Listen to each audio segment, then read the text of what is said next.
welcome and thank you so much for coming. I'm Lori Allen. I work here in the library and I'm representing the 5 people who serve on the Save As team. And just as a heads up, this welcome introduction will be the longest thing you'll hear all night. I'm going to take like 3 lightning talks, I think, so bear with me, just as a preparation in case you were geared up for just ceasing to listen after 2 minutes. Before we dive into the program, we just like to take a few minutes to introduce the Save As collaboration, to tell you a little bit about the work that each of us does in the rest of our time, and explain some of the non-lightning talk paraphernalia that's around the room. I'll start by introducing Shazeen, who I have not seen.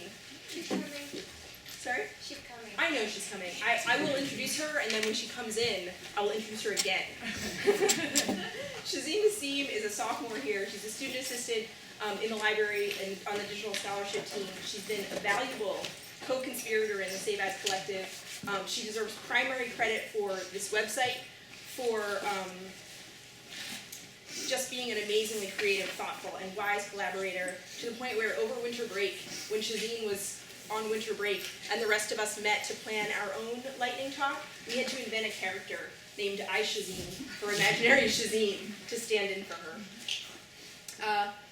iShazeen was no Shazeen.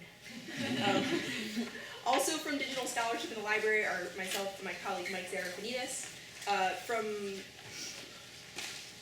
There's also Corey Cheo from ITT and IITS, James Weisinger from the Herford Center for the Arts and Humanities, and Jen Rachel from the TRICO Digital Humanities Initiative. I'll tell you a bit more about each of these organizations right before we start, but you probably know that each is dedicated in its way to promoting richer scholarship in our community. And the Save As collaboration began last summer when staff from each of our groups got together to start brainstorming about ways to expand conversations around campus and celebrate all of the really fantastic work that we all knew about, or were part of, or were peripherally part of, or just were curious about that was going around on campus. We wanted to expand conversations about our own overlapping interests in exploring the ways the digital tools are transforming our scholarship, our lives, our shared culture and institutions, and ourselves.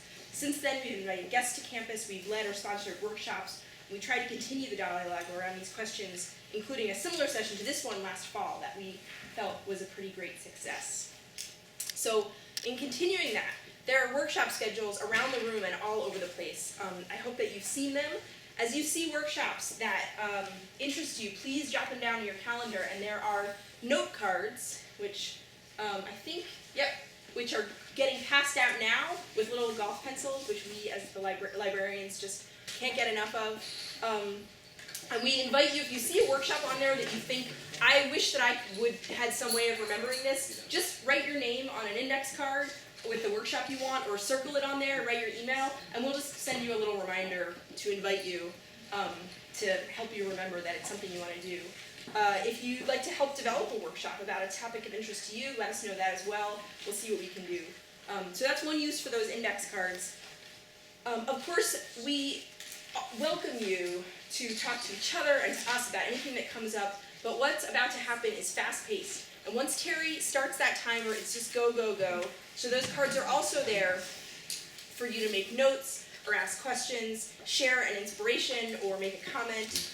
Unless you think it's really private, unless you let us know that it's private, we'll post a lot of these to our site and hopefully maybe start a couple conversations there. So I'm probably into like my third 2-minute talk at this point. I'm nearly done. But I want to make sure that you all know a little more about the campus partners that are involved here. So Corey Cheo represents Instructional Technology and Training, the group in IITS. They offer resources, consultations, and workshops to facilitate the use of technology in teaching and learning. Their services include class demonstrations and individual meetings on just about anything having to do with Moodle, classroom technology, or digital media. You can make appointments by email, stop by, talk to Corey, write it on an index card. The Instructional Technology Center is a public computer lab outfitted with a wide variety of software and hardware and staffed all day until midnight by a knowledgeable crew. They loan audio and video equipment, and you can check out the ITC checkout items there. No reservations required. So that's ITT there. We also have James Weisinger who represents the Hereford Center for the Arts and Humanities. They sponsor programs that promote relationships between classic, humanistic, and contemporary intellectual, artistic, and ethical currents in the wider public world, offering a number of grants and programs to faculty and students. This Tuesday, February 5th at 6 p.m., the center will host an open info fair for students in Stokes 102. Across April 4th and 5th, the center will partner with the Trico Digital Humanities Initiative to present ReHumanities 2013, a 2-day symposium featuring presentations by undergraduate scholars interested in the effects of digital media on academia. That's the Hereford Center. And then supported by a grant from the Andrew W. Mellon Foundation, Trico DH, Bryn Mawr, Haverford, and Swarthmore is a digital humanities initiative committed to media change in a liberal arts context, discovering and promoting digital literacy and sophistication, and innovating through humanities-based inquiry using new technology. Trico DH is partnering with the Humanities Center to host ReHumanities. They were both just so excited we have to speak about it twice because it is really tremendously interesting. The National Undergraduate Symposium in Digital Humanities, which will take place April 4th and 5th at Bryn Mawr College. The initiative also supports a series of grants for faculty research, including college-university collaborations, training in new research tools and practices, curriculum development, undergraduate internships, and research fellowships. The deadline for Trico undergraduate internships and fellowships is February 25th, so that's coming up. And you can check out their website or email Jen with any questions.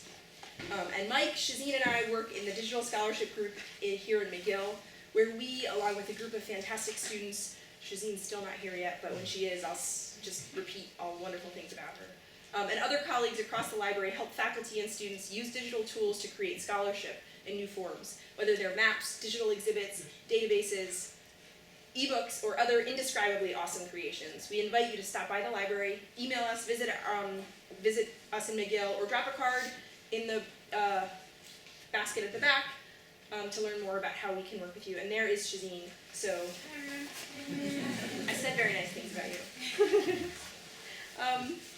which were all terribly true.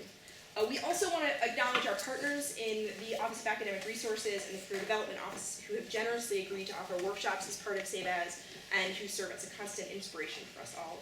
And lastly, before I turn it over to Corey to start us off with the lightning explanation of lightning talks, I want to thank Terry Snyder, who's agreed to the difficult task of keeping us all on time, except me. And so thank you. That was the longest speech you'll hear. Welcome. It's really wonderful to see you all here. To Corey.